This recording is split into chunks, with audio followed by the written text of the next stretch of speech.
Lindsey and the strange aliens ran from the pit. They didn't even know where they were going, but at the very least they all agreed it would be better to go out fighting above than to die in that wretched hole. Several Asakori demons, however, instantly emerged from behind the rocks above, hissing and screeching at the aliens. "Do not let the special meat escape," one of the demons shouted, whilst pointing at Lindsey. The aliens were not able to stand against the Asakori in one-on-one fights. The winged beasts were simply so fast that they were never on the ground long enough for the aliens to fight them properly. The demons would swoop down in a flash and lift the aliens into the sky, where they'd either tear their throats out or throw them back into the pit. Lindsey was at the front of the fleeing mob of prisoners. As she was a lot smaller than the aliens, she could run a lot faster. All of the aliens at the back were picked off first. Within a few minutes, only Lindsey and 7 others remained. The alien straight behind Lindsey was ensnared by an Asakori, but this time Lindsey came to its aid. There was nothing she could have done for the others, but in this case, Lindsey was able to grab the alien by its feet as it was pulled into the sky. She only held it down for a few seconds before the demon started to pull her off the ground too. Still, it was long enough a delay for 2 more aliens to join in, and, together with Lindsey's help, they pulled the demon to the ground. The 3 aliens then jumped on the demon and tore it apart. 2 of the aliens ripped its wings off, which they then used as weapons to bat away other Asakori. Nevertheless, 3 more aliens were soon carried away back to the pit as more and more Asakori caught up with them. The alien that Lindsey had saved was shocked at her actions. "We're all in this together," she said to the alien, before they were forced to flee from more Asakori. Lindsey and the few surviving aliens managed to make their way to the edge of a cliff that led to a valley below within the mountain that was filled with thousands of Asakori. They couldn't go back that way, as not only were there hundreds of Asakori, but it simply led back to the pit, and a dead end beyond that. "Out of the frying pan," Lindsey said to herself, as she struggled to think of a way out. She wouldn't have time to recant the ritual now. 2 of the aliens just simply ran into the valley, where one of them was picked up and then tossed hundreds of feet into the air, whilst the other was jumped by 3 of the demons who tore him to pieces. Lindsey and 2 more aliens, who were all that was left of the refugees from the pit, huddled together in fear, lashing out at any demon that came close. They knew they couldn't hold on for long, and so Lindsey decided to act. "Follow my lead.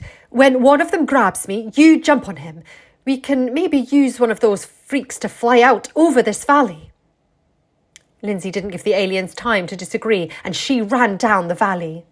Sure enough, one of the demons flew down and picked her up in its claws.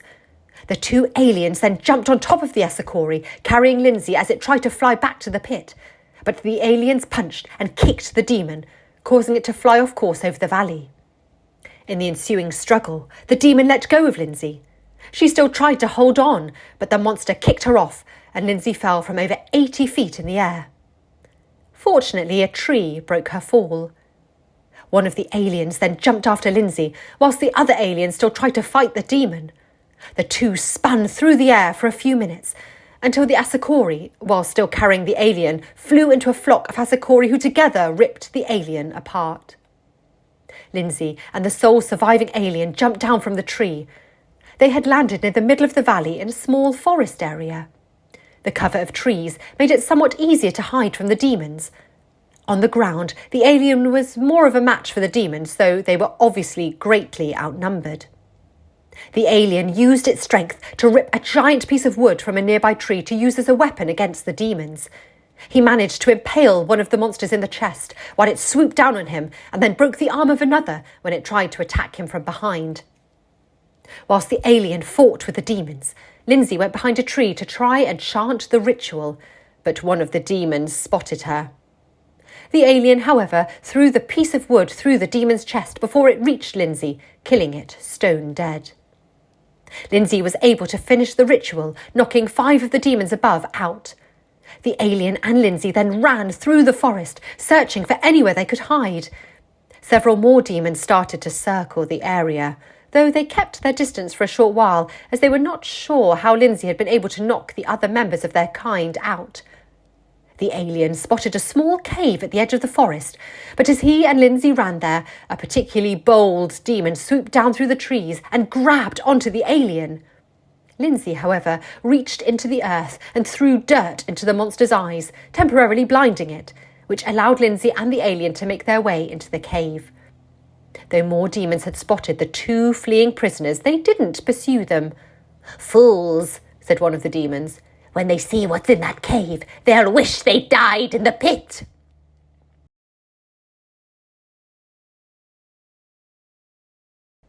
"What? You can't be serious.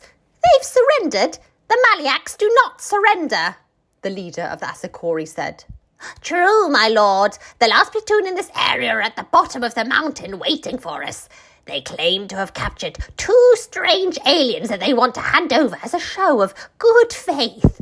They also claim to be willing to hand over their supposed father." "Well," the demon smiled, "it seems they finally realized what a liar and fool that so-called god of theirs is. Still," he continued, "I better check this out for myself. Maliaks are such slimy, treacherous devils." The Maliak troop, along with the Professor and Kirsteen, had been brought to the foot of the mountain after seemingly surrendering. A large green magical ray pulled them right to the top of the mountain, right before the Asakori leader and 20 other elite demons. "Well, I never thought I'd see the day," the leader of the demons taunted the Maliaks. "Our father is no better than you," the leader of the Maliaks said back. "I refuse to die for him. We will hand over his location as well as these, whatever they are," he said, whilst pointing at the Professor and Kirsteen. "As long as you let the last of us live and rebuild." I can't promise that," the leader of the demons laughed. The Maliak leader smirked. "And here I was feeling bad that we tricked you. Now!" he shouted, as the Professor finished the same chant as Lindsey that similarly knocked out all of the demons except for the leader. Being stronger than the rest, he was thrown back and greatly weakened by the spell, but it didn't knock him out. Clever! You must be from our world to know those magics. Are you a demon of some kind? Why side with these monsters? They'll kill us all!" the Asakori leader said to the Professor. 3 Maliak soldiers, however, jumped the leader and started to beat it. The demon, with its last ounce of strength, thrust its hand through the chest of one of the Maliak soldiers. The leader of the Maliaks, however, managed to hold the demon in place and prepared to snap its neck. "No," the Professor shouted. "We must leave him alive as leverage." After a few seconds' hesitation, the Maliak commander was forced to agree. "Well, it seems my spell still works," the Professor said smugly, before waking one of the fallen lackeys. "Tell them I have your leader. I know what you Asikoris are like. You may be demons, but you have an undying loyalty to your king or queen. If you don't release all of your prisoners, then I'll tear his head off." The lackey, however, simply laughed. Do you really think it would be that easy?" Suddenly, an alarm system went off, and the ground began to shake. "What the hell's going on?" Kirsteen said, as she was thrown off her feet. "Your little magic tricks won't work on him," the beast taunted, before flying towards the leader, who he carried away after the Professor had fallen to the ground. Some of the aliens tried to stop him, but the ground was shaking so hard they could barely stand. Suddenly, the group began to disappear, and one by one the aliens fell into a black abyss. Grabbing Kirsteen, the Professor jumped over 20 feet to the edge of the cliff, but it too began to crumble. "Please," Kirsteen begged as the Professor held her over an abyss. "I don't want to die." "I'm sorry, Kirsteen, the Professor said, with genuine fear in his voice. But before he could finish, the entire structure crumbled, and they both went tumbling into the seemingly endless darkness below. "I don't like this," Lindsey said, as she and the Maliak went wandering through the dark tunnels. "Why aren't they chasing us? Those things really wanted to eat me," Lindsey said. "Clearly there's something down there that they think will do the job," the Maliak said with regret. "We have to keep moving forward. I'd rather deal with one monster than 1,000, he continued.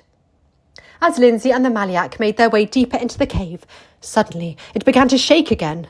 What's going on?" Lindsey asked. "The mountain. It's flying," the Maliak said. "What?" These mountains are ships constructed through magic. The demons use them to travel through space. I'm sorry, what did you say your name was? Lindsey? There's no hope for us now. They'll take us back to their HQ or let God knows whatever down there deal with us. Don't give up. My friends will find us. I'm sure of it. They have a ship that can get us all out of here. I just hope they get to us first, Lindsey explained. Across the wastelands, on the other side of the planet, meanwhile. I'm sorry, my lord. Our armies have been beaten back. That is not possible. I chose the Maliaks because I saw a strength in you, of all my creations, to cleanse the universe of my mistakes. The cloaked figure stood out of its chair and began to conjure up a fireball in its hand. Tell me why I shouldn't destroy you and your miserable race now. Rob those disgusting winged creatures of the satisfaction at least, it said, as the fireball grew larger. We have a report of several strange aliens on the surface of the planet who have reportedly aged some of our soldiers, the lackey replied. That's not possible. Those demons have this entire solar system cornered off. Also, why would any intelligent life form want to help us? I've no idea, but they found a way through the demon blockade. Sadly, according to our latest communication, they are prisoners in a mountain that was last seen fleeing the planet. Find them, now. I want to know who these aliens are. That mountain must not be allowed to leave this planet. Back in the mountain, Lindsey and the Maliak made their way through the tunnels until they could see a light shining ahead that led to a large, empty room where the bodies of several Maliaks were scattered. Right at the far edge of the room, Lindsey could see the bodies of Professor Fang and Kirsteen. She ran towards them in panic. Kirsteen! Professor! Both began to stir. Oh, thank God, she said. It was a close thing, the professor replied as he pulled himself up. The ground gave way and we fell over 200 feet. I was able to break Kirsteen's fall. Thank you, Professor. Well, for that at least. You've still put me in this position in the first place, Kirsteen protested. We better help the men, the vampire replied as he ignored her. Whilst the Maliaks may not have been as powerful as the supernatural professor, their bodies were significantly stronger than human beings. Suddenly, however, an immense roar bellowed from above. The three time-travellers looked above to see a gigantic monster crawling down the wall. The beast was over 30 feet long. It had a squat face with 4 black eyes like a spider, 2 massive poison-tipped fangs, a large serpentine tongue, 4 pincer-like limbs, a long body with large spikes that ran down the centre of its back, and 3 tails, all of which ended in similar, hideous, squat heads. Quick as a flash, the monster jumped in between Lindsey, the professor, Kirsteen and the soldiers, with its heads at both ends, ready to strike. The demon's 3 heads on its 3 tails prepared to attack the unconscious soldiers, whilst its front head held off the professor and his companions, as well as the Maliak that had escaped the pit with Lindsey. The professor jumped on top of the monster's single head and held onto its 2 poison-tipped fangs from behind. Their poison may have been toxic to most life forms, but as a vampire, the professor was completely immune. The 3 heads on the monster's tails soon turned to face the professor instead. They all bit him, but again, their poison had no effect on the vampire. The 3 heads bit hard and tried to pull the professor off, but he held on with all his inhuman strength. Whilst the demon was distracted, Lindsey, the Maliak and Kirsteen tried to help the wounded soldiers get away to safety, but the professor, overwhelmed from so many demon bites, eventually lost his grip and was thrown across the room. Lindsey, the Maliak and Kirsteen all stood in front of the soldiers as the monster towered over them. I've really got to wake up any minute now, Kirsteen thought to herself. The entire room suddenly began to shake and rocks fell from the ceiling. The giant stumbled a little, whilst Lindsey and her Maliak companion both picked up large rocks that had fallen from the ceiling and started to fend off the monster's heads with them. Get the men to safety, the Maliak shouted to Kirsteen. One of the creature's 3 heads, however, battered the rock from the Maliak's hands. The monster tried to strike at the alien, but Lindsey got in the way, holding the rock up and causing the monster to bite the rock instead, breaking its front teeth in the process. As the creature's 3 heads rose up to tear Lindsey and the Maliak to pieces, the Professor, having healed from his wounds, jumped onto the beast's back a second time, whilst carrying a massive boulder, larger than his own body. Before the monster could even react, the Professor brought the boulder down on the demon's main head. With a few strikes, the Professor smashed the monster's head in before impaling the rock through the spine of the beast and into the ground. The 3 heads on the creature's tails writhed and screamed as the Professor then jumped onto the middle head and started to choke it. The other 2 heads started to bite him, but Lindsey and the Maliak seized their chance and attacked the heads at either side.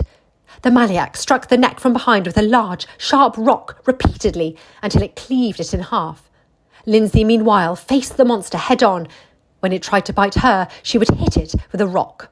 She hit it a few times until the head collapsed from the pain before she finally brought it down on the monster's skull. Kirsteen, meanwhile, had managed to wake the few surviving soldiers. Only 4 of them in total had survived the fall, including the leader. 1 had a broken leg, whilst another had several broken ribs. The leader, meanwhile, was barely even hurt. The room suddenly started to shake again, with Lindsey only barely managing to push the Maliak from the pit out of the way of another falling boulder in time. "We need to get the men out of here now," the Professor said, as he dusted his torn clothes and wiped the demon blood off his hands. "What's going on?" One of the winged demon commanders shouted. "It's the Maliaks. They have ensnared us in their tractor beam," he responded. I thought we destroyed all of their bases." "We never found the one that their supposed god was hiding out in." The general laughed. "Oh, the fool! Even if he caught us, he just exposed where he is to our armies. Oh, why would he take such a risk for a scout ship? Oh, it must be the special meat. Whatever it is, we can't let them have it all." The time travellers and their companions, meanwhile, were lost in the catacombs below. The Professor carried 2 of the soldiers, whilst Lindsey and the Maliak from the pit carried the other. "Well, no offence to the special meat," the Maliak from the pit said to Lindsey. "Your friends here aren't quite what I was expecting." "I just helped to save you all from an ugly 4-headed monster. Isn't that enough?" the Professor said angrily as he looked around the dark, dank caverns. "And my name's Lindsey," she protested. "His last plan didn't exactly work out. I've lost almost my entire platoon," the leader of the Maliaks said with regret and sorrow. "I'm sorry," the Professor said. "These demons have changed since I last saw them.